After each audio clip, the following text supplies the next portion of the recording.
about 2017 in the Shankly Hotel in Liverpool. Yeah. Do you know what I'm on I know about? what you're on about. Right, I was... This is what I'm on about. We fucking, when I went to Liverpool with Pete and got punched when All right. Yeah, so I was in a hotel room. We with Tom. Me, TZ, Townie, Charlie Sloth, Christian Alexander, right?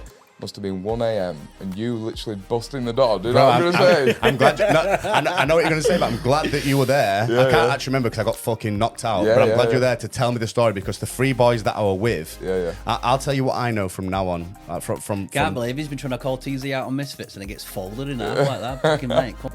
Insane earthquake while I was on toilet, mate. No way. I swear to God, I've got a video of me like... Were you stoned to the gills as well? Mate, I was like enough that I would, for a moment, I was thinking, am I tripping? Like, I was literally like surfing What floor were you on? Pretty high up. On this video, I'm like fully panicking, saying room's going to collapse and that. On edibles or just smoking it? Just smoking, yeah.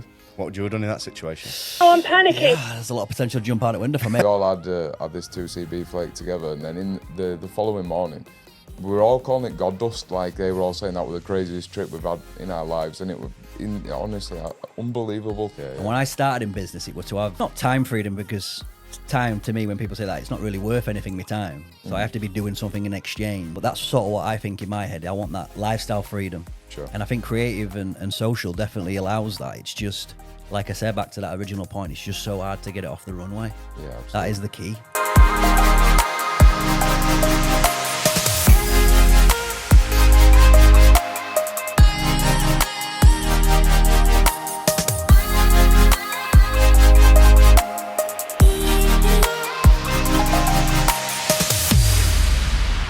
Oh, mate, I have anxiety really bad before everyone. Do you? Yeah, I think people think I'm really extroverted, but inside I'm not. Yeah, I'm like quite a shy kid. That I've had to really work on that skill to be.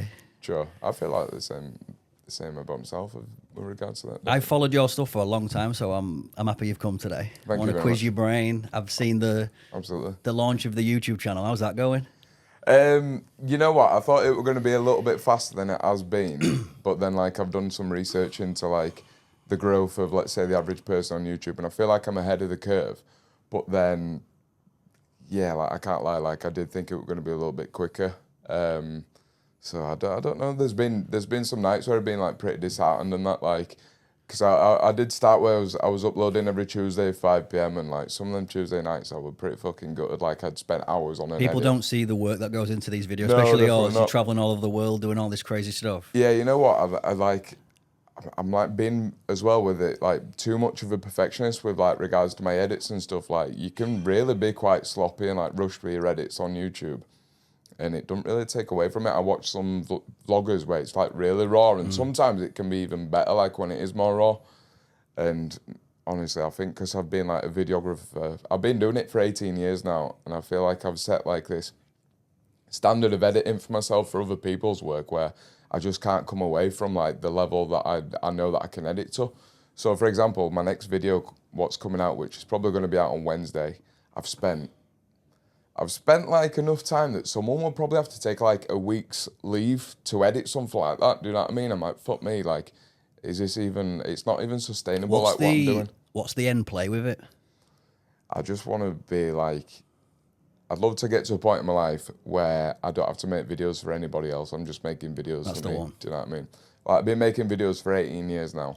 And like for the first 5 years, let's say, it was just me and my mates dicking about pranking and shit like that. And then from there, it was professional, working for other people for the last 13 years and whatever. And if I could ever get to a place where I don't have to rely on being on someone else's time somewhere, do you know what I mean? If I can just decide what I'm filming that week, and all I've got to do within that week is like edit that video of my own sort of like whatever I've done, that'd be amazing. Rewind it a little bit. So picking the camera up from being a young kid, I'm going to surmise, always documenting stuff. How did you fall into the wedding videography stuff? How did that manifest? So if you don't mind, I'll go a little bit before. Yeah, let's rip in. So when I was 15, proper got into parkour. I'm sure you probably know what parkour is. And I'm still really into it, if I'm honest. Like, I'm a Leeds United season ticket holder, but truth be told, I actually follow parkour well more closely than I follow football.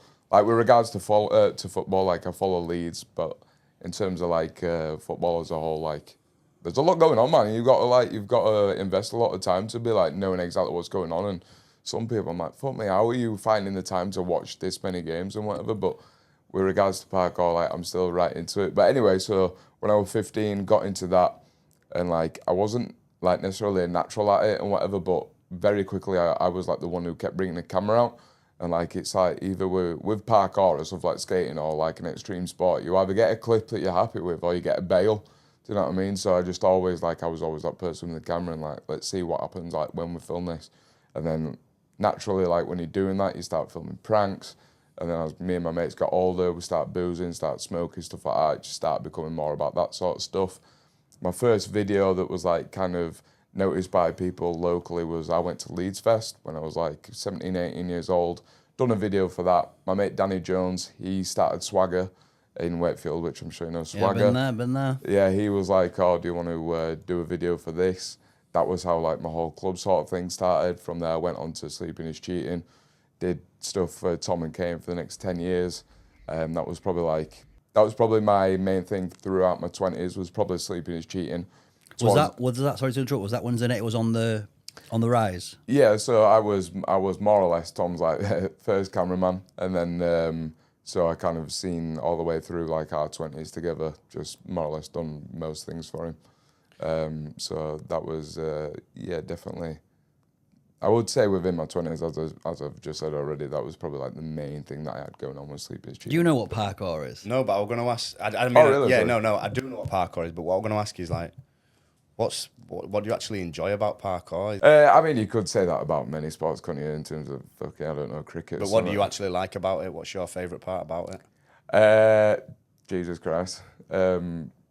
Is it like the flow, the freedom? Is it like an achievement of fucking jumping over a big gap? Or yeah, is it maybe just, so. Yeah. But like, it's funny because I think when it kind of started out and whatever, people kind of saw it for what it was, and maybe it wasn't at like a high level. Let's say you go to the park and you see some kids like kicking a ball out and they're not good, just kicking a footy around and whatever. It's not going to be exciting to watch you seeing these kids who are like amateurs and whatever. But like, if you really know where to look and you know who's good at parkour, but I promise you, I could blow your mind with some of the stuff I could show you. I do watch a lot of it. I see it on TikTok and shit like that. It's entertaining to watch. I just couldn't see myself ever doing it. Yeah, sure. Is there some dangerous extreme sides to it? Oh, absolutely, yeah. But you'd be surprised. No one's really died. Like, no one's really died. Nah, they haven't. Like, there has been over the years, but like for the ratio of like what's getting sent every week and like who's actually dying from it, it's pretty minor. Have you seen the guys who like climb the shard and shit like that? Yeah, that's not really the same, but it's fucking. I think it's like more base jumping that into. I think that's not even base jumping. Like building climbing. Yeah, building climbing. Yeah, it's been crazy as fuck. Yeah, definitely. So when did you actually get into wedding photography then? Weddings was quite a lot later into my 20s because I'd been doing club stuff for so many years.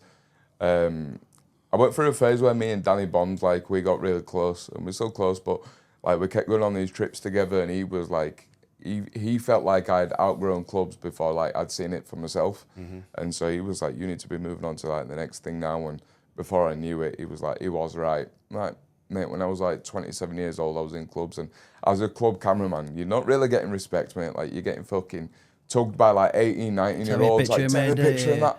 And it got to a point I was just like, fuck me, like, I'm overqualified. Was it in your head that I need to make a change, or was it more his push, right, I'm going to go do something different I think he'd kind of like brought it to my attention that maybe I should be doing something else. And then, there's just like, it's, the thing about like doing clubs is like, you can fuck it up. You don't mind if I swear, obviously. Oh, swear away. You can fuck it up, and it's not like, who cares at the end of the day? Like, if you bodge up a club video, it doesn't matter, does it? Whereas like with a wedding video, you need to nail it there and then sort of thing.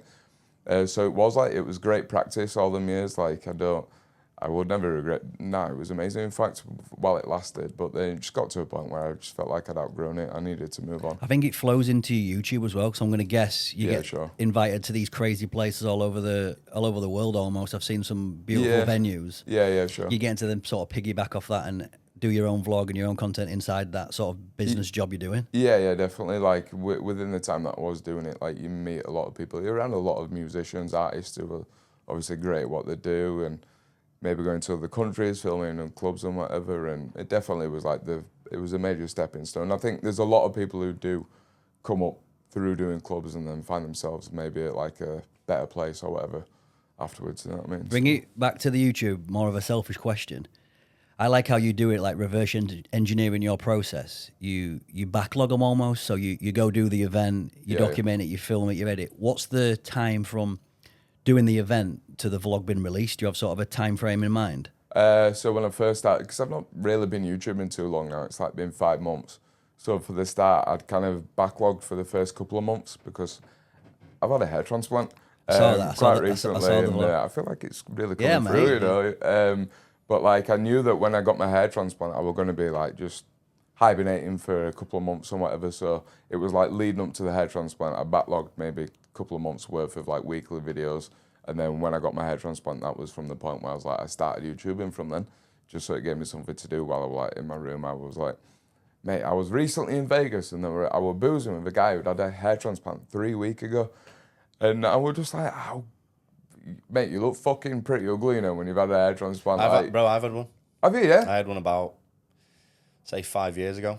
Since I've been like 18, 19, my hairline will probably like back here. Yeah, the sides, yeah. It was fucking atrocious. Yeah, man. So yeah, I went and got mine done. Wait, did you go Turkey or did you get it done over here? Istanbul, yeah. Yeah. Yeah, I got a nice deal on that, just for vlogging it and whatever. I've gone deep on my vlog, like I'm literally like... You need to watch his vlog for the hair transplant, it's really good. Yeah, but, you know... How it went wrong with when you slept, did your head swell up? Yeah, mate, I had full moon. I looked after mine. I got big head on I went with a guy called Ash, one of my mates, and he's had it twice now, and his has not worked both times. He's fairly bald though. Right. But they tell you like don't lean forward to do your laces. Is it because of the numbing shit? Yeah, I think so. Yeah. Mine's swelled up a little bit, but no too major. But I have seen some bad swellings. Yeah. Were yours one of them? I think so. I haven't really looked too much into like other people, but I mean it's all on YouTube. Like my swollen head and that. I had a bit of a moon head going on, but like again, we like how I said, like my YouTube's not necessarily like grown to the point where I thought it might have grown to already in this time. Like even my hair transplant videos, it's not really like taken off like I thought it might have done. It's only got like 2,000 or 3,000 views and whatever in like I don't know how long, maybe 2 or 3 months, and I genuinely don't think there's probably many other like hair transplant videos like that on YouTube. Like I really fucking went to town with it. Like I'm at hand's length, like filming myself while they're doing surgery on my head. Like it's very well put together in it. Like I can't say it isn't. So I'm hoping like some of these videos on my YouTube in time, like maybe when I become a YouTube partner, which I'm not too far off, maybe they'll start all like ticking over and whatever. How much time do you put into thumbnails, titles, shorts, all that shit? I mean, I do. With shorts, not so much. They fucking blag my head, mate. When I spent like X amount of time on a video, and it's like the last thing I then want to do is start making like little promos for it and stuff. Like I find it pretty irritating. Do you know what I mean? That's one of the big parts of it, though. I found it definitely is, mate. It's a way to get it out there, but it's just hard, mate. Like I'm sure who does the edit for you too? You edit? Well, he does the multicam. I sort of try and tell the story through the whatever we're doing. Yeah. But like to get it all like to edit it all down and then put it on YouTube and then post it around a little bit. We try and do it mid-edit now. So as we're editing it, right, what verticals can we pull from this? What clips can we pull from this? Yeah. Just to try and feed the beast, because I think we're in a similar boat to you where your expectation of growth is so high. Mm-hmm. When you, especially when making content like yours, which is, I like what you're doing. Sure, thank you. You want it to grow quicker.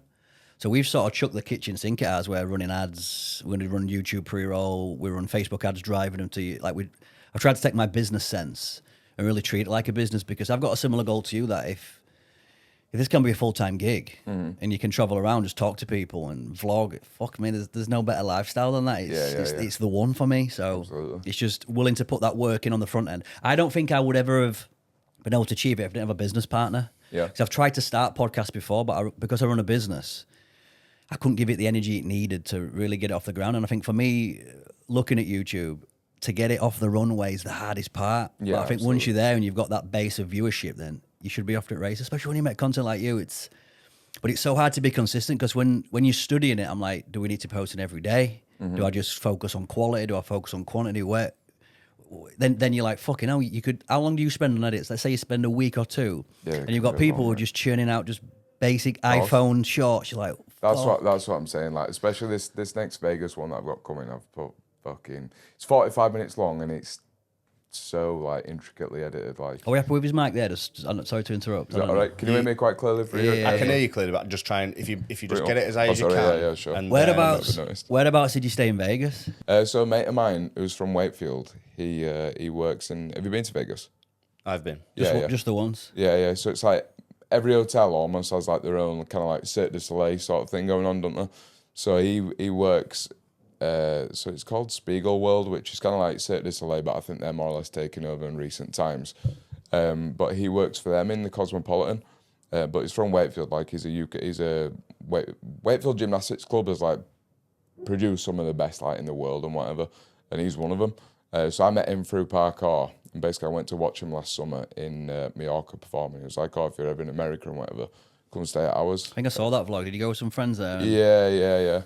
And so yeah, just took him up on the offer, went and stayed with him, and then I didn't know what were going to be in store and whatever, or if what was going to be in my vlog. And then quite quickly I realised that he's like, I've ended up making essentially like a documentary about like the circus scene in Vegas, because it's pretty amazing like what they're all doing out there. It's like it's an interesting life, especially for me who's like I'm into parkour, and it's kind of like they're not doing parkour, but they're doing something similar and getting paid like good money. Do you know what I mean? Like they all live in Vegas, they're all partying out, they're all partying every other day, and just so yeah. Is there a bit of a dark side to Vegas? Do you get to see that at all? I think you'd probably see that dark side more often if you were fucking just there getting pissed up with your British mates. Do you know what I mean? I don't know. It's quite a balanced week. It was quite healthy, quite a lot of gym. Watching him perform, went boozing a couple of times. Yeah. By the time this will be out, it'll be out, so you'll be able to watch it. It should be out this Wednesday. So. Have you been up to any carnage in Vegas? Yeah. It's carnage when you go with your mates, isn't it? I just went with business, so it was we just stayed in Venetian, and I sort of went out maybe 2 or 3 times. We were just locked in meetings. It was a bit of an anticlimax for me. Yeah. I went over with, I were in LA one night, and then Jake, Jordan, and Brad flew over, and we were just going to do a day there. We weren't even going to stay over, just do some sightseeing, take some photos. We pulled up at MGM Grand, and I went to Jordan, I was like, come and nip in here. And I said, we'll just see how much the room is, because it's not expensive, is it, for rooms and shit? So I was surprised. There were loads of Chinese people all queuing up, and I was debating not queuing up and just fucking it off. But this guy who works there goes, are you lads English? We're like, yeah. And he went, just come here. Took us straight to the front of the queue. So like, it's a good start. He said, these guys are English. They're looking at, you want a room? Yeah, we want a room just for one night. So they showed us, and they goes, right, this is what we've got. Showed us this big suite. I thought they'd started at the best, and I was like, how much is that? Waiting for a big number, and I was going like, no. And they're like, $35 for the night. And I was like, how many beds is it? And they're like 4. And I was like, yeah, we'll take that then. Why is it so cheap? Fuck knows, mate. I don't know. It weren't in season though either. It was pretty quiet. Yeah. So the plan was probably go and have some booze, go and see Fountain and do whatever. We took our stuff up to the room, went onto the strip, and we seen this Scouse bloke working there selling tickets. And he goes, are you going to David Guetta tonight? And we're like, oh, no. And he went, right, I can give you some tickets, do this, get you in for free. So we're like, fuck it, then we're going out. And then it just went rapidly downhill from there. I won't tell you what we got up to, but we just had a fucking crazy night. And it's class, isn't it? So honestly, it's all right. Can you smoke legally out there? You can nowadays, yeah. There's like all dispensaries and that everywhere, yeah. Yeah, mate, I was there. I've got a video, in fact, on YouTube and that, mate. I was fully baked. I've been out boozing, because basically I went for Kane Towney's 30th, and then the year after I went for TZ's 30th. Then the year after were going to be my 30th, and we'd said, should we do that trick 3 in a row? But it was locked down, so we didn't end up going again. But, mate, I was fully baked. Fucking insane earthquake while I was on toilet, mate. No way. I swear to God, I've got a video of me like... Were you stoned to the gills as well? Mate, I was like, enough that I would, for a moment, I was thinking, am I tripping? Like, I was literally like surfing What floor were you on? Pretty high up. Like, on this video, I'm like fully panicking, saying room's going to collapse and that. On edibles or just smoking it? Just smoking, yeah. What would you have done in that situation? Yeah, there's a lot of potential jump out the window for me. I'm a real panicker on weed. I only started smoking when I got to 30, and I'm still trying to find a bit of a relationship. Oh, so all quite new to you? All then, new. Yeah. Fair. Yeah. What about you? Are you much of a smoker? Never really been much of a smoker, but just like dabbled in it on and off. And then since I've left, or a site manager for a van, and since I've left there and I know that I'm not going to get tested, and I've dabbled in it a bit more, but I don't have that good of a relationship with it. I kind of feel like it demotivates me and stuff like that. So. Yeah, sure. I'm day one on the detox. Yeah, but that's all what everybody says, isn't it? Yeah. Definitely. I've had a lot. How many days are you giving him? I've had a lot of days. No, so we've met in the middle. So I'm just gonna Monday to Friday is work mode. Yeah. and then Friday night, Saturday night, we can indulge a little bit, enjoy a bit of food, a bit of a smoke, watch a film. Yeah, You know how sure, it is. sure. Are you- But it will be great to have that balance. I think where like it comes to the weekend, like my mate Smithson, he can really easily just kind of get to the weekend, enjoy it for what it is, and then Monday to Friday, he can really quite easily just be like, Is your use daily? No, it has been. So when I started smoking, I was 18. I'm 32 now.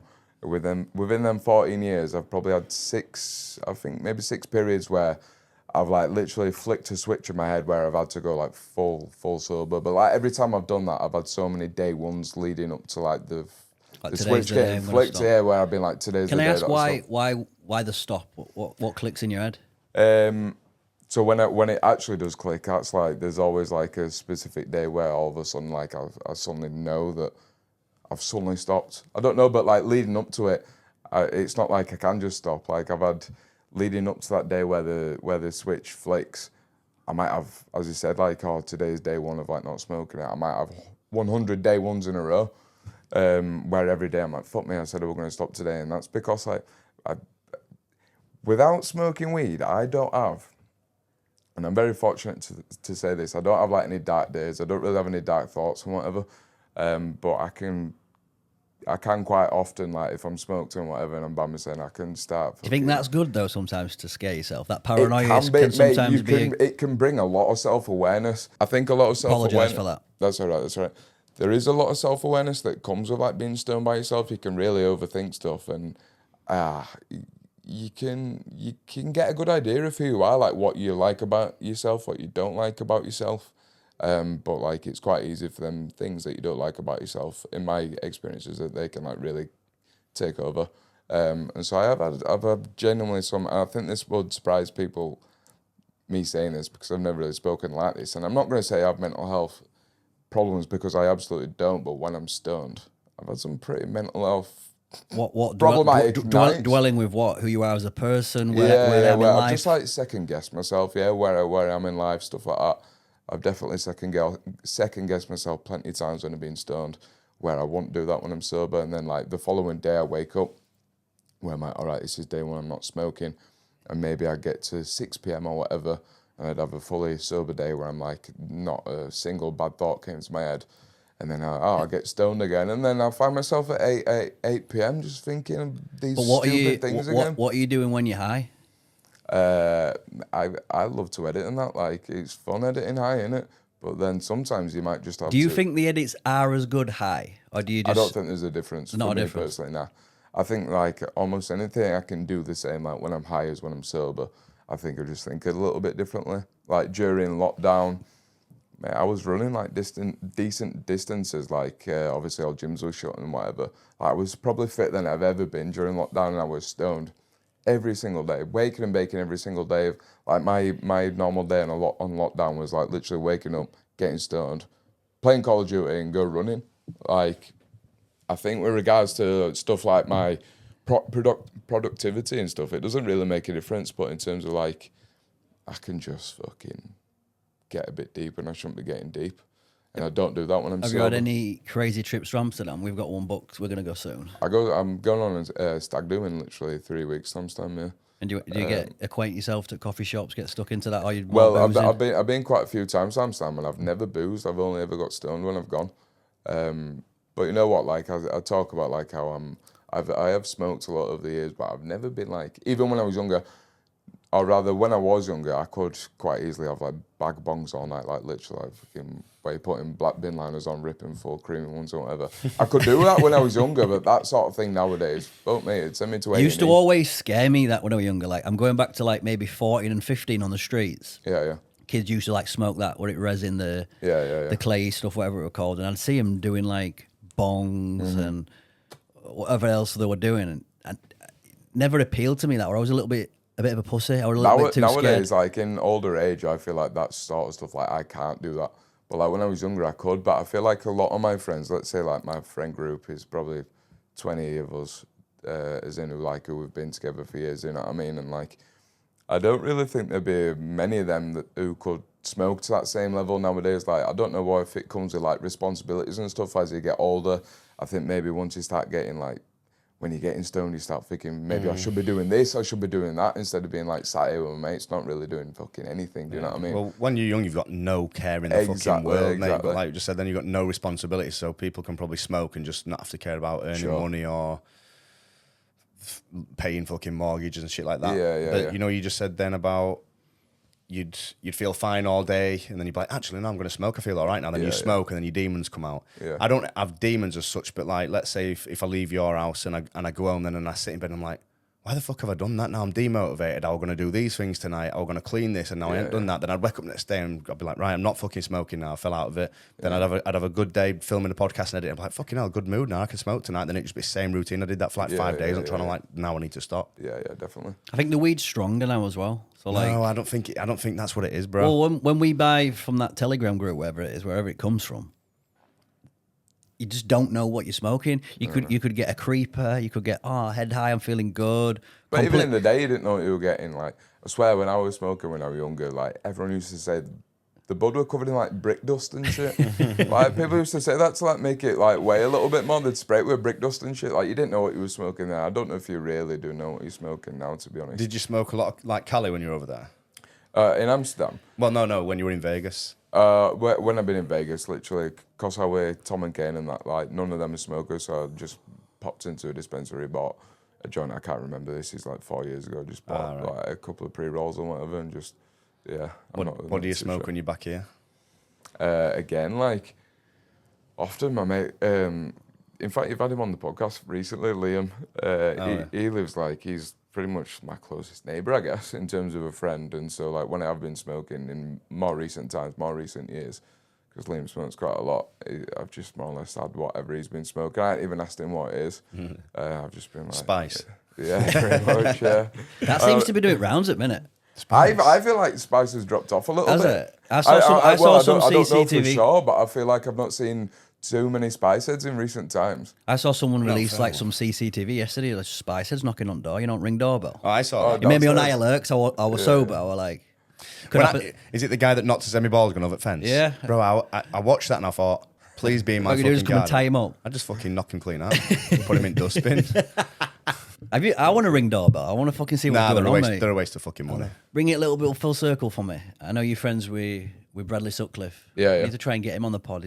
Nice, you should. I think he's just a little bit nervous if we bring stuff No up way, that bro. might affect business or... I feel that's my feeling with him, that he's a little bit nervous is what will these boys ask me and will it affect my business? Well, I don't think that with regards to business, but I'm definitely...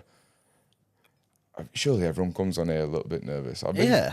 It's funny, like, leading up to this, like, you can proper think about, what they're going to ask me and stuff, and you can go over in your head thinking, like, these are what the conversations are going to be, but you haven't really got The good thing is, if we ask you anything that you don't want to talk about and it go on, you can talk about it anyway because we're just fucking Edit having it a out. normal chat and it just gets cropped out. I'm happy It's not for as if it we're going to to ask go. you something and you're going to go, I don't want to answer that question. Yeah. Josh sometimes puts his guests on edge and he goes, anything off topic? And then they go, they want anything, but now you've said that fucking shit. Yeah, yourself. I don't ask that anymore. That was like a bad question. Because I think it's plants are seeded out and they're like, is there a bit of a Yeah, what are you planning on plan actually with this to asking me? pull? One thing I will ask, I noticed you're always got a nice girl on your arm. What's the A nice girl on my arm. what's the love life like? I was wondering if this were going to be a thing. I don't know. So I feel like sometimes it's I'm on it, and then sometimes, like, more recently, especially since I had the hair transplant and I started with YouTube, there's a lot of time that goes with, like, chatting to birds and whatever. Like, especially if you're single, you got to be talking to people all night. You can, mate. I've got some friends who Full-time gig. put a lot of time into just, like, to meet up with a bird. You got to be chatting to them and that, aren't you? Before you know it, you might lay on your bed for, like, nearly a full evening just chatting to a bird online. So in recent times, I've just been pretty focused on what I'm doing, and I'm quite. I've noticed recently I'm very happy, like, by myself, which I think is, like, some people are like, as soon as they come out of a relationship, they feel like they're then going to another one. They almost, like, maybe can't really deal being by themselves. Yeah.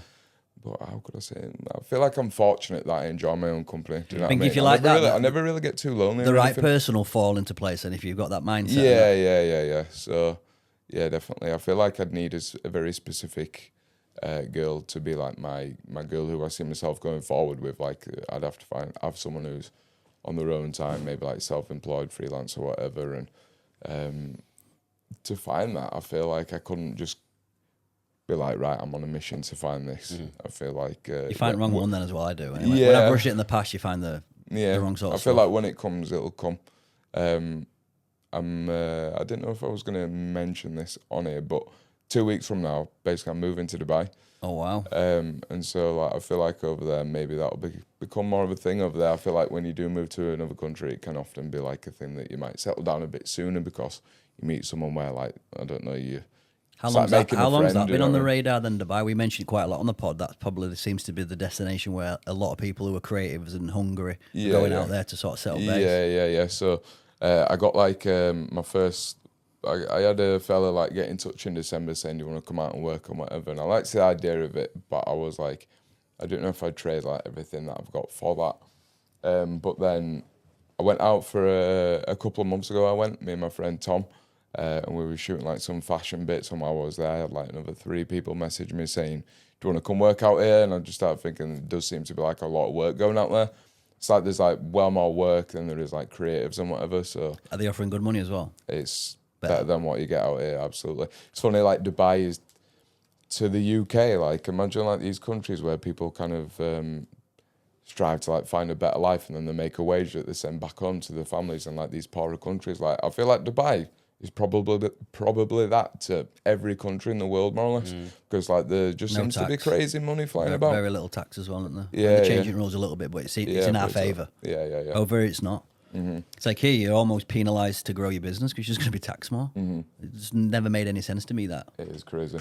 But yeah, when I went over recently, so that was my 3rd time going. So within the 3 times that I've been, they've all been maybe like 6 years apart, and just every time I've gone, I've just seen like a progression and just everything about it. Like every taxi driver fully speaks English. Like it's so like well versed in like speaking English. It's like you can move there and not even feel like you necessarily move into a foreign country in terms of what you got to learn and whatever. But just the city's getting bigger rapidly. It feels like it's like almost like not the place to be, but New international. It's like a new international hub. It's yeah, attracting absolutely. all talent to that one location. Yeah. And when you've got that, you're going to have opportunity there. Yeah, For someone like you who's a creative, it's going to be endless. Sure. How many businesses are going out there who need creative? Sure. It's all right having a business brain, but can you bring the creative side to it? It's missing in a lot of businesses. It's funny with YouTube again though, like with the time that I'm putting in some of my edits, like and the money that I'm getting offered for some of the work out in Dubai, I could probably be making like I don't want to put any actual figures on there, but a couple of grand at least every week working rather than doing my YouTube. Do you know what I mean? Out there with the time that I'm putting into my own edits. Well, it's fucking bit of a mad trade-off really. I could be earning quite a bit, but I need to make this YouTube shit work, man, for it to like make sense. Do you know what I mean? We've been toying with the idea for a while of getting like a virtual assistant.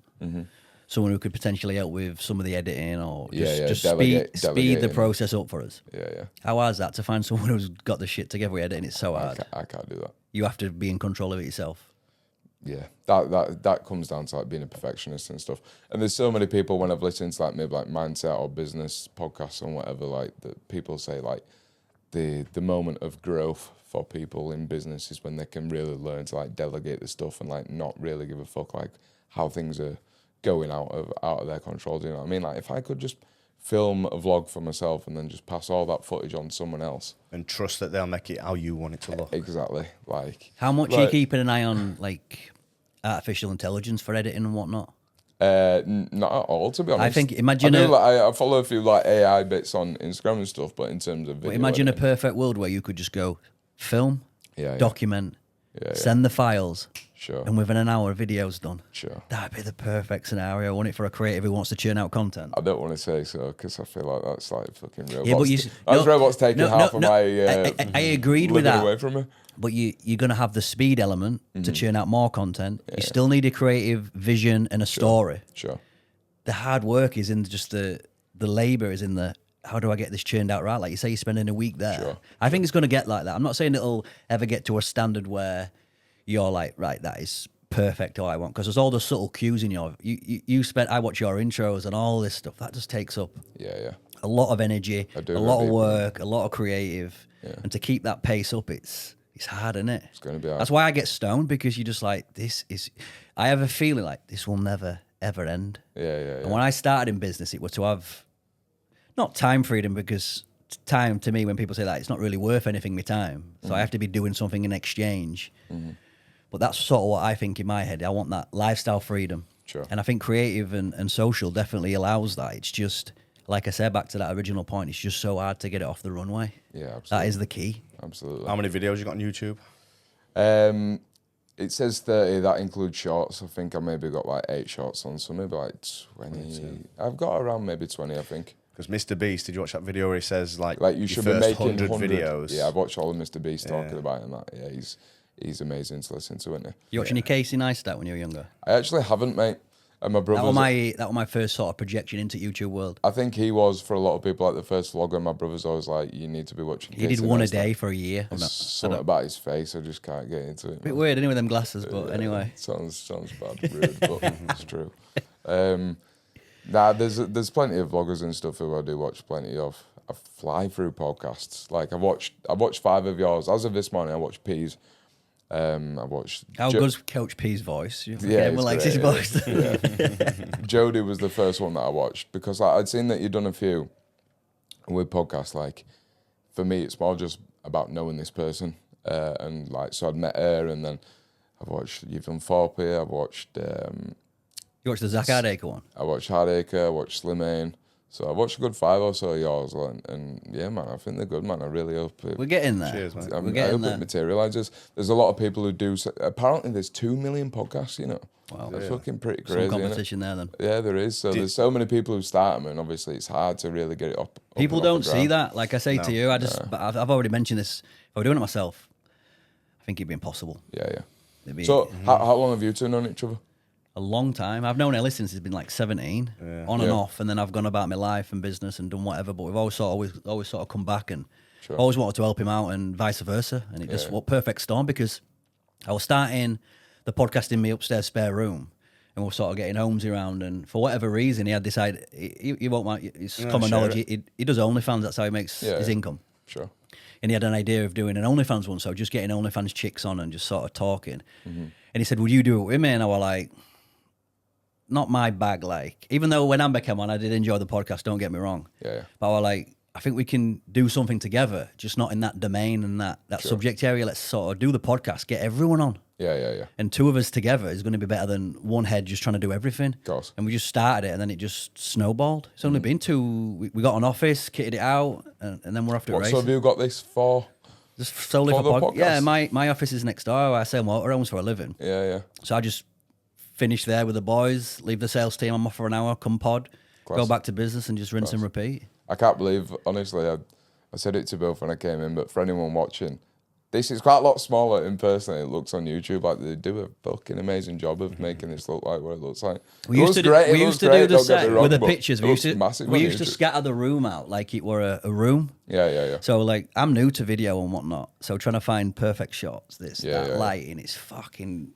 I think you're doing a great job, honestly. I think it's really... Bring me back to Dubai, more of a selfish question. Yeah. What's the feel of the city like? Is it similar to any other city you've been to in Europe, States, anything like that, or is it its own entity? Yeah, probably its own thing. I've not really been nowhere like it. How are you going to get around the cannabis thing?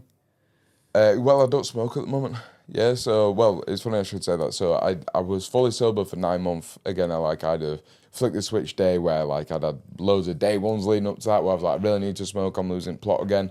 And then basically I'd woken up early one morning, I got stoned, and I had a shoot later that day. And I was driving on the way to the shoot, and I was just like, why the fuck have I done this to myself? and so I got rid of my... Mate, when you bin all your weed shit, that is always a sign of, like... Have you done that? Mate, in my life, I've done that probably 5 times. My missus is a smoker, and she don't work with missus, so it's just like... that's probably a pleasure in life, just to be blazed during day cleaning. Mate, when you put, like... Probably goes for any drug taker, anyone who's addicted to anything. When you put drugs in a bin... It's a big day. Fucking big day, mate, I'm telling you. I ain't ever done it with anything other than weed, but when I put weed in a bin, I'm like, do you think marijuana's not same? I know I shouldn't say this. You always say I'm wrong. Sure, no, it's not same as like you sniffing lines before a shoot, or it's not shooting brown in, or it's not. But I think if it's putting you in the wrong place, then maybe you've got a bit of a problem. Do you know what I mean? So anyway, so I'd been fully sober for like 9 months, and then only 3 weeks ago maybe. Like my best pal Danny, he was competing bodybuilding, and I stayed in a hotel room with him the night before, and he was smoking and whatever, and it just seemed like the right time to have a little. Like, I was celebrating with him, do you know what I mean? So I got stoned then. And then my mate James Powell, we were fighting on Cage Warriors a couple of nights ago. Oh, did you go to his fight? Yeah. It looked like a bloody Amazing. war, that, didn't it? Mate, it was a bloodbath, honestly. It was amazing. It was none of James's blood. Because I saw the footage when he's walking away, the final sort of sequence of the fight. They looked like you were blood up where all is. Yeah, other guy, yeah, Polish fella, yeah. Did James smoke? He did when we were younger, yeah. Did he? Yeah. So James has been like one of my best mates for. So in terms of like all my mates who I'm close with now, he's probably dates the furthest back out of everybody. Like we were in same tutor together at high school.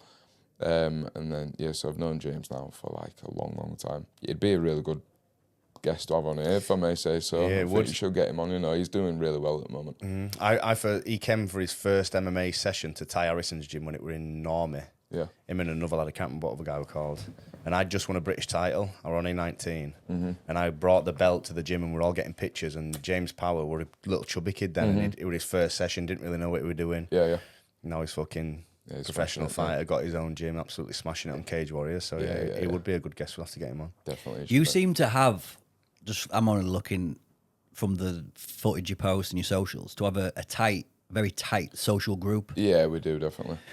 How important is that for you? Have you had to... Because I was thinking about this today. Not that I left a lot of friends behind, but I have really. If I'm really being honest with that, I've just businesses took over, or for whatever reason I've changed, or whatever it might be.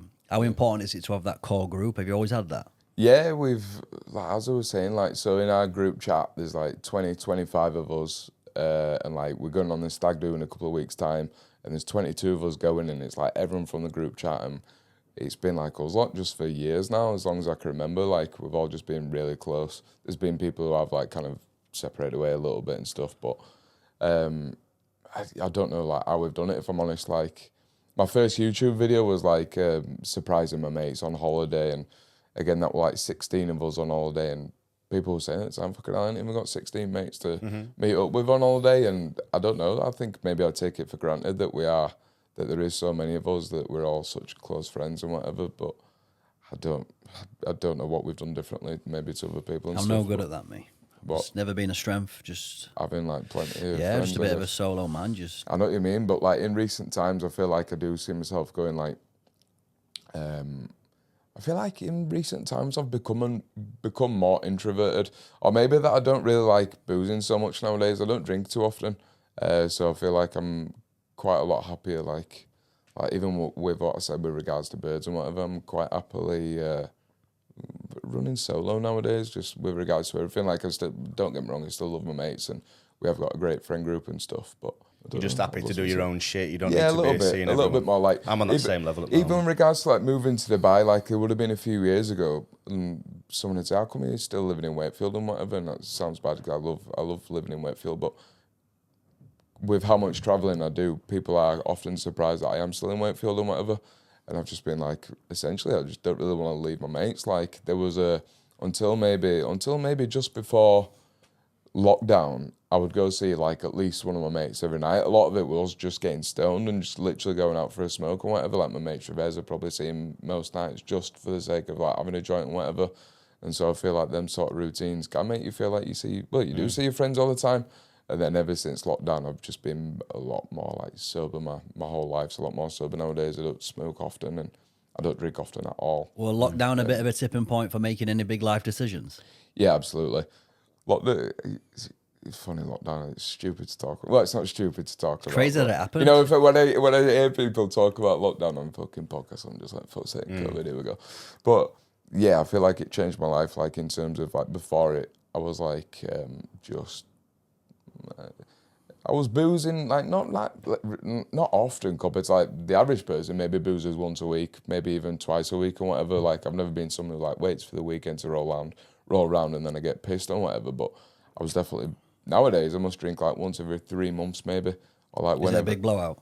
It's just got to be the times right. Like more than anything, like maybe if I'm away or something. Do you know what I mean? I'm pretty rarely drinking waking nowadays because like, I'm just like that does nothing for me. I feel like that's counterproductive. I feel like every time I get drunk locally, I feel like I'm like one step further back from where I Yeah, want to be. Do you know what I 100%. mean? Through my 20s and that, I was relentless, you know, on Snapchat and Instagram and stuff for talking to the camera and that. Like, that's where a lot of like my YouTubing's kind of come from.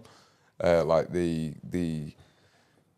people think that I've just like, well, I don't know if people do think this, but I've just started for the first time ever talking to cameras and stuff, you know, on YouTube. But like anyone who followed me on Snapchat and Instagram, like through my 20s, like every single night I was chatting breeze, like sometimes for 2 minutes at a time. Like when I watch it back now, like completely like cringe, just fucking stupid stuff. But I was like, for years I've been like talking like to cameras, do you know what I mean?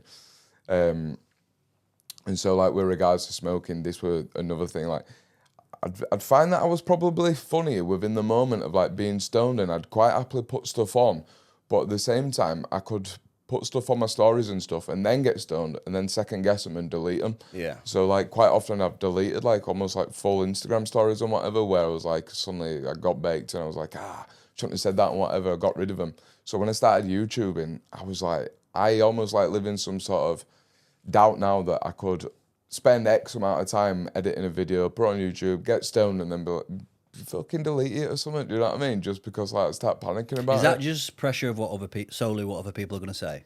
Nah, I Or don't. perfectionist, I don't care about. perfectionist in terms of I'm not happy with that video. Is that Or more? it won't be like an editing sort of like production sort of thing. It'd be just maybe if I got stoned, I'd think maybe I shouldn't have said that on it or something. All right. Although I've not said anything particularly controversial at this point on YouTube, but like I'm sure it will get to that point. Like over the years, I've said everything on Snapchat and whatever, like, and I could see YouTube only going the same way. Do you know what I mean? But even I don't know, man. Like It takes a lot.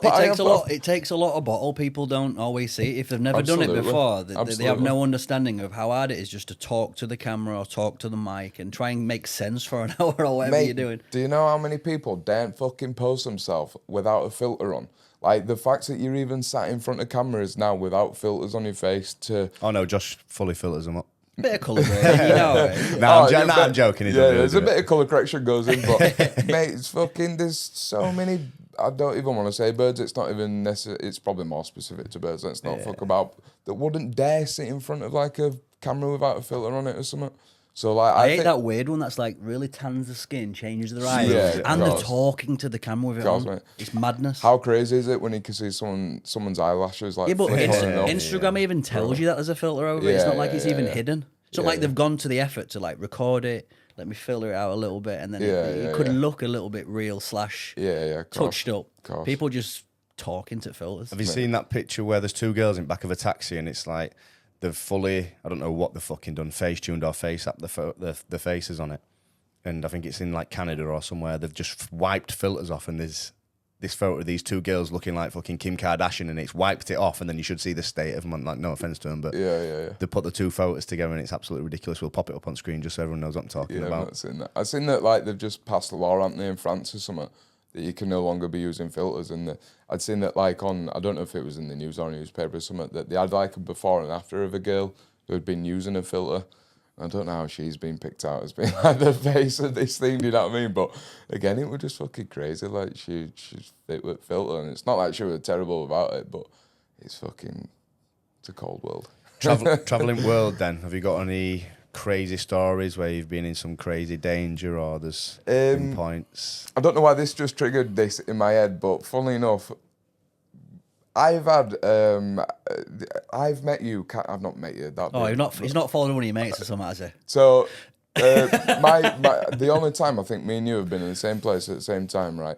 And hopefully this is right. I'm pretty certain it's going to be about 2017 in the Shankly Hotel in Liverpool. Yeah. Do you know what I'm on I know about? what you're on about. Right, I was. This is what I'm on about. We fucking when I went to Liverpool with Pete and got punched when I All right. Yeah, so I was in a hotel room. we with Tom. Me, TZ, Townie, Charlie Sloth, Christian Alexander, right?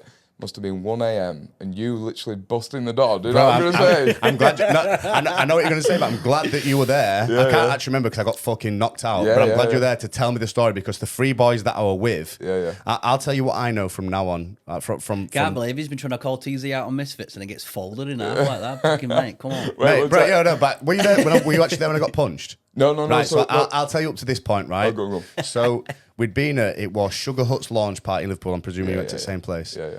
And the after party were at Shankly, so we all went into this room. There were fucking X on the Beach people, and there's a guy called Josh Ritchie who's a fucking bitch. And Oh shit. we were sat on his bed. We were sat on his bed. We didn't know it was his bed, so we're all sat on his bed. There were 3 or 4 boys, Danny and Kieran and Pete were there. And he comes over with a girl. Fair play. If someone sat on my bed, I would have said, like, lads, come on, it's my bed. I'm with my bird. Like, but it's like 8 beds in a room in his Shankly. So he comes over and he goes, get off my bed. So I'm like, fuck off, you fucking muppet. See you in a bit. And he goes, no, get off my bed. And I went, no, see you in a bit. You fucking don't ask like that. Then he started kicking off. So I don't know why I did this, but I fucking, room full of people, fucking celebrities, and that Top off. Embarrassing. Top off. Top comes off. Fucking watch comes off. Get outside then, you fucking daft cunt. Into Allway. So I went into Allway. I'm with 3 people. There's loads of these boys. And there's a few of them stood behind me, which I didn't even acknowledge at the time. I must have been fucked. I've been drinking fucking free champagne and that. And he stood in the doorway and I was saying, come on then, get out here. And he just won't come out. His boys must have been stood behind me. One of them just had enough and just fucking banged me from the side. But it must have caught me sweet on chin because I didn't feel a thing. Yeah. Even when I was in that room the next day, couldn't tell where I'd been Just punched. turn lights but off. it shut the lights off. I was out for however long. I come back around. I vaguely remember being in that room. Yeah. And the next core memory I have is being on my way home in car and saying to Danny who was driving, Why didn't no one jump in? I went like this.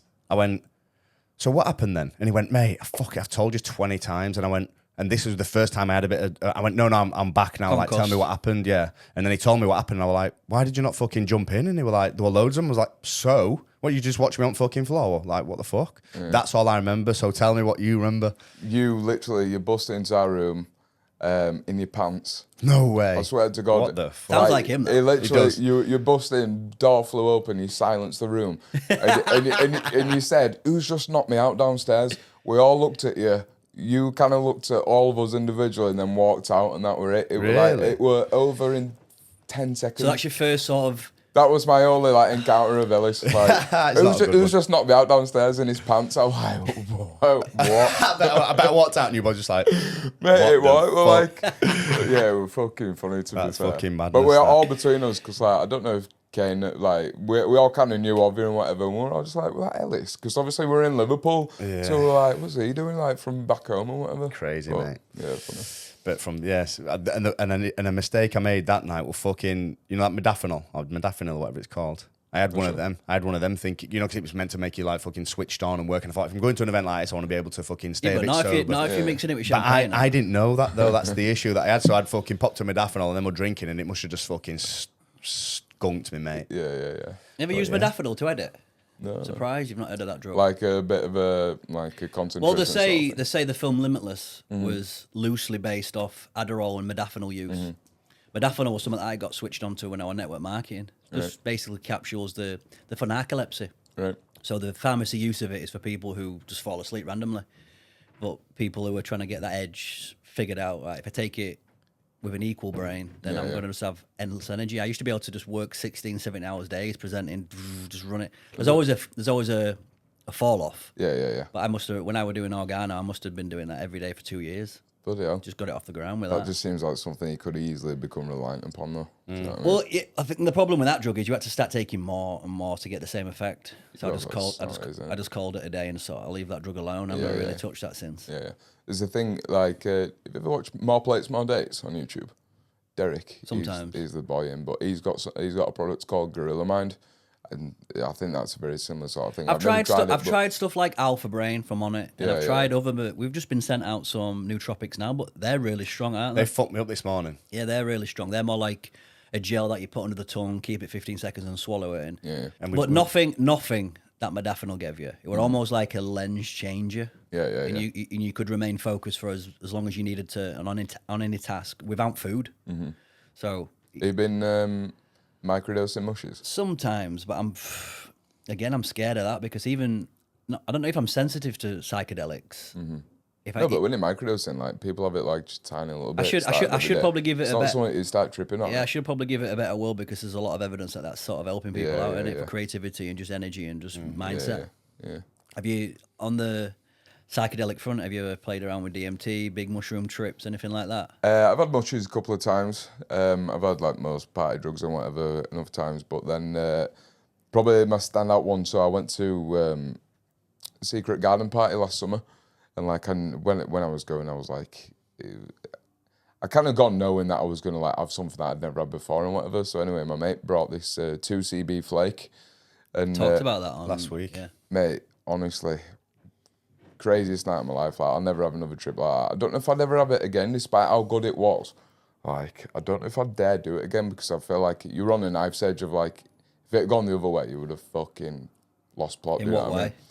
Like, so there was like 10 of us, and like I'd not had 2CB before, and then I think a few of my mates that I with had, but like, so we all had this 2CB flake together, and then in the following morning, we were all calling it God dust. Like, they were all saying that was the craziest trip we've had in our lives, and it was honestly unbelievable. This Just trip. so I understand, are you out or are you just in a? I couldn't have been more conscious. You felt like you were very much in control of your body, but I was seeing insane stuff. Like, I've heard people talk about like different frequencies and whatever on like other podcasts with Joe Rogan and shit like that, and I've Or always you like thought, seeing sounds and whatnot? yeah, you could see just waves of all sorts of fucking waves and that. It was fucking insane. It was like your mindset changed in the blow of a wind. Like, say you could have walked from, if you would have walked from a room that was like nicely painted and bright and that into a room that was like dingy, everything about your whole Would change. perspective would have changed. Like when I say the blow of a wind, like if the wind picked up, like you felt like you were on edge. Do you know what I mean? It was crazy how much of like it was a fucking trip. It was crazy. Like, I don't know how much more I could like. That was the first time we heard about on Johnny Graham's podcast, and that's the second time we sort of heard Yeah, people talk about CB this drug. flake. What you saying? It You want was to try fun- it then? What do you do? Sniff it? Yeah, sniff it. It was funny on the way down. I was like, they were saying they had it and that, and I was like, I'm not going to be having that. And then fucking, All the boys you have have it. No, you have a couple of pints and you get brave, don't you? And Yeah. I don't regret at all. It was honestly. They're all it was- experiences, aren't they? Yeah, I love experience everything once. Like, even with regards to like filming stuff, I've filmed almost everything you can imagine within the time that I've been doing it. From funerals to weddings, from pornos to fucking.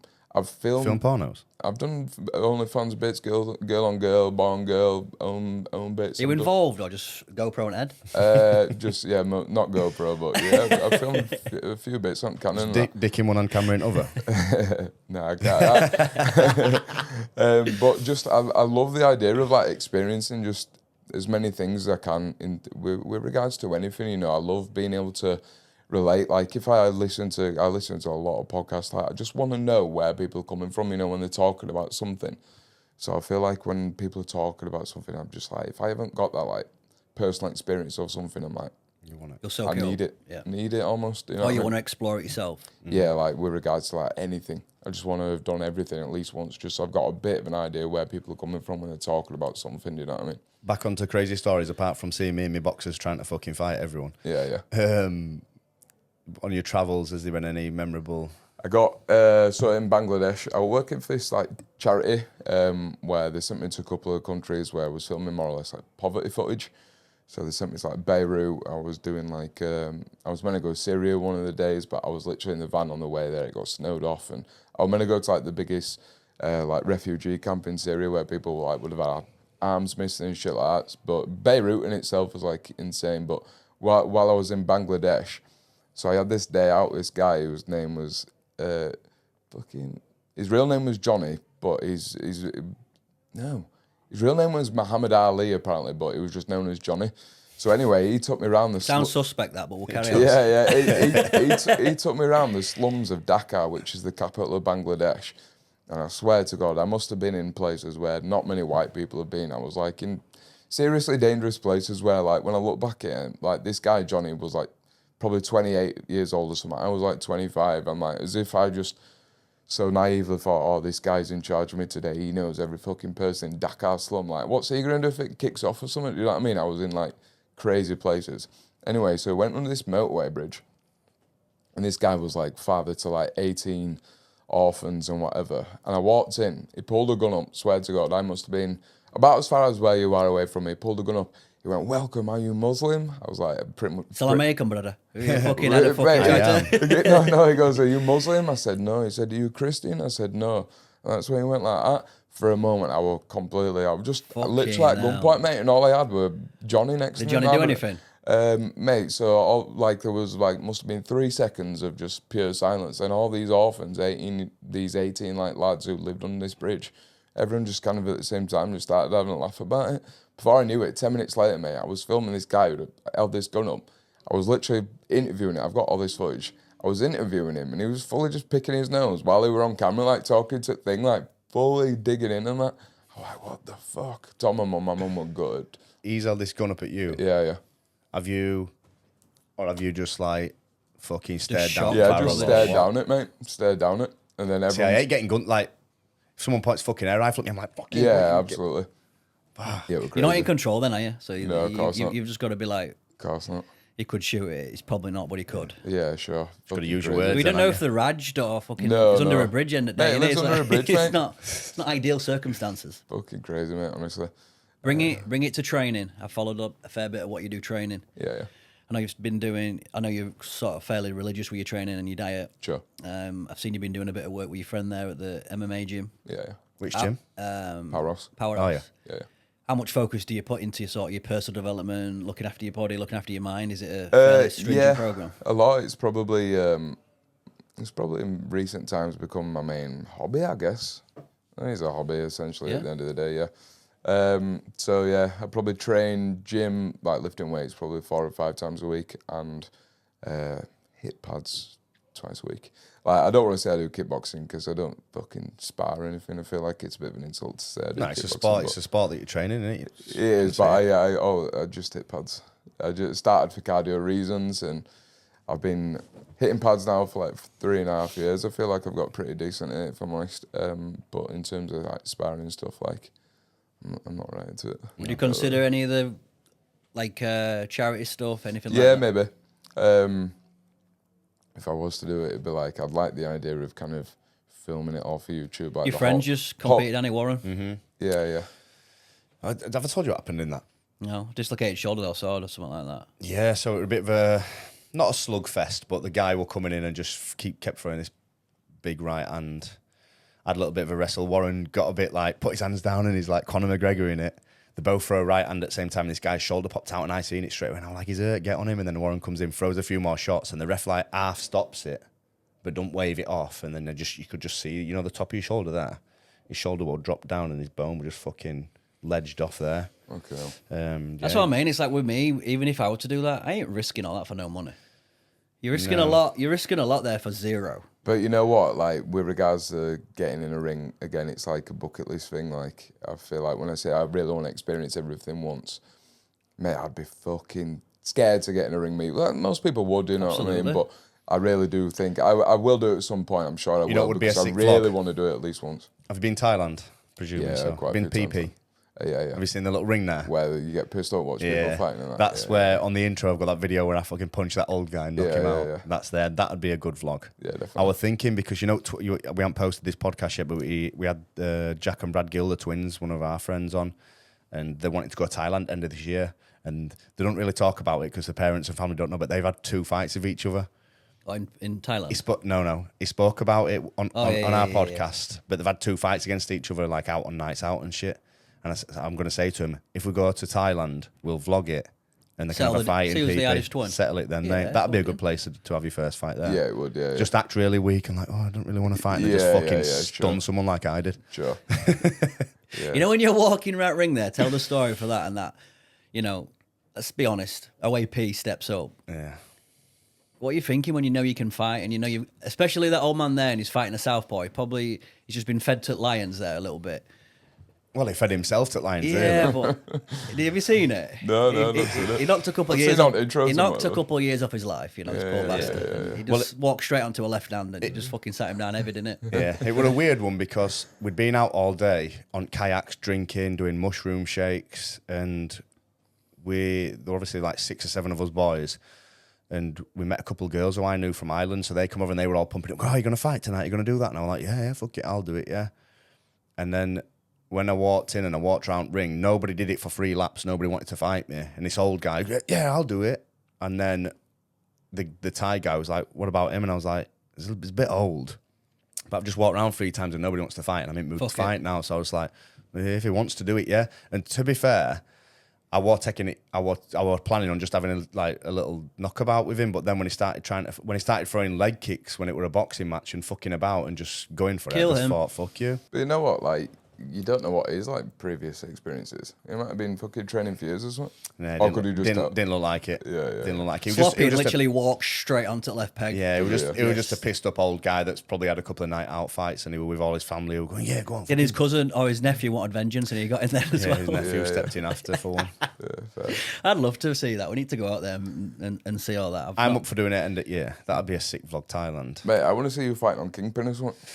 Bro, trying to get him a fight. It's just hard. It's there. I called fucking that Callum Weekender out other day. Yeah. And he just signed to Misfits, and he were posting calling Salt Pappy out, and we were at Misfits and he were there when he Salt Pappy. Mate, he's fucking open. You can't like Salt Pappy's doing that well though. Like, Higher level, yeah. Yeah. He's fighting that pretty boy Taylor. Taylor now, isn't he? So that's going to be a good level fight. But that Callum were putting videos on calling him out the first day he got signed to Misfits. So I commented on his thing saying Salt Pappy will fucking smash you to bits, basically. Yeah. Then he put a bit of a pussy comment back. He was like, oh, thanks for the engagement. Then all boys started commenting saying Ellis will fucking smash you. Danny Christie. Danny Christie commented on it, and he started being a bit cheeky to Danny Christie, to be fair. But Danny Christie didn't really bite. He'll put it in Black Book, Danny. Yeah, he will. He'll be in Black Book, though. 100%. What are you doing on Saturday? Next Saturday. This Saturday?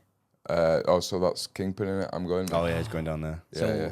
I'm shooting for. At Planet Ice Leeds, Anthony Holmes is facing Danny Christie. All right, nice. Probably the biggest fight this year for me. That it's Yeah. in hometown as well. It's going to be crazy. Yeah, sick. Have you been to a bare knuckle event yet? No, I haven't I'll actually. have to get you to one, mate. It's Yeah, such definitely. Do that. in terms of a spectacle, it's the best sport to watch. Is it? Yeah. I think. Yeah. I'm a big fight fan. MMA, yeah. gloved, all of it.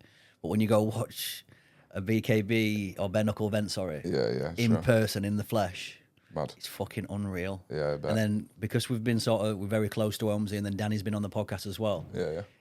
Much more invested in this this fight pans out Saturday. Yeah, It's yeah, been sure.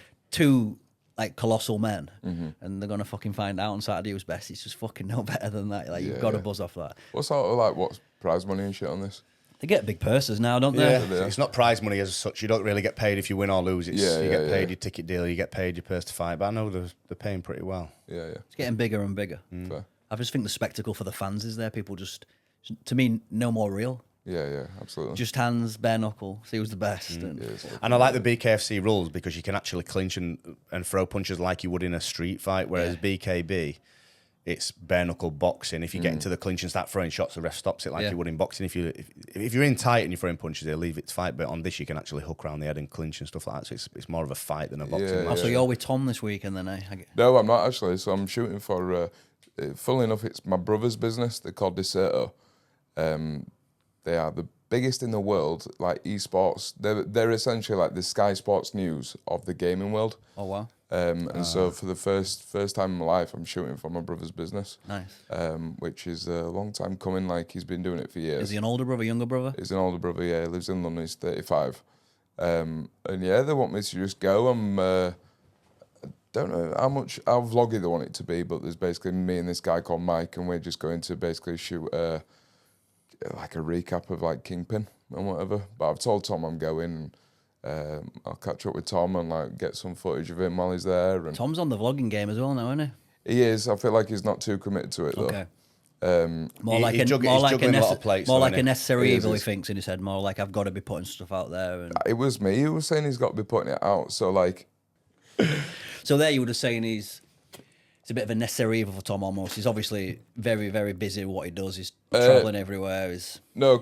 So a couple of years ago, like in recent times, me and Tom been working together a little bit less because I was like, you need to be like, I really wanted to start YouTubing myself, and I was like, you should be YouTubing all the time, like, because Tom's not like, he's really comfortable about what goes online of himself, and with regards to like, he could so easily have someone shoot his life and then someone edit it. And He has trust in it. Yeah, whether he has trust, I just don't think he's like too bothered about something looking too polished and stuff in the same way that I am. Do you know what I mean? Like his vlogs are pretty rough and whatever.